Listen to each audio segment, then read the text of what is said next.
Hi, it's Lisa here from Capstone Editing. In this video, I'll be explaining the merits of simplicity in academic writing. In your academic writing, do you feel the compulsion to utilise complex terminology and vocabulary in the hope of validating your intellectual prowess and ameliorating your grades? If you found that last sentence a little difficult to understand, or if perhaps you just thought it was too long-winded, you probably already realise that complex words are not always the best way to get a clear message across. One of the secrets to excellent writing is simplicity. A few simple, well-chosen words may be all it takes to get even the most complex message across. Further, your writing will seem more appealing to read and can be understood by a wider audience.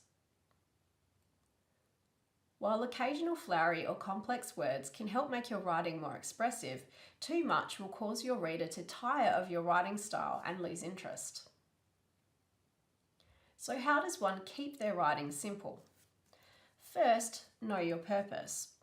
You communicate best when you know exactly what you want to say and why you want to say it.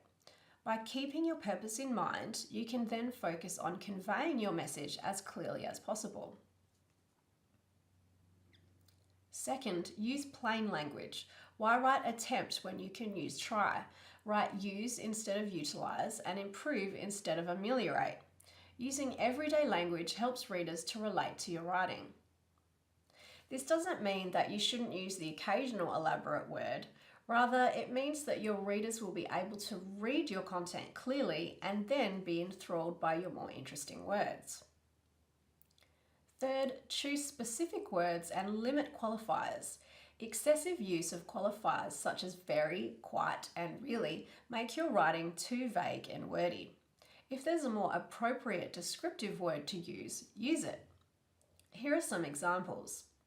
Instead of the research subject was very hungry, it is better and more specific to write the research subject was famished. Instead of the laboratory was quite cold, you could write the laboratory was chilly. And lastly, instead of the participants found the study really tiring, it would be more concise to write the participants found the study exhausting. My fourth piece of advice for ensuring you use clear and concise language in your academic writing is to use the active voice.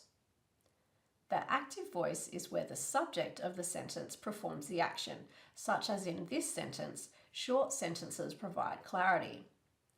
The passive voice means the subject is being acted upon by the verb, such as in this sentence, clarity is provided by short sentences.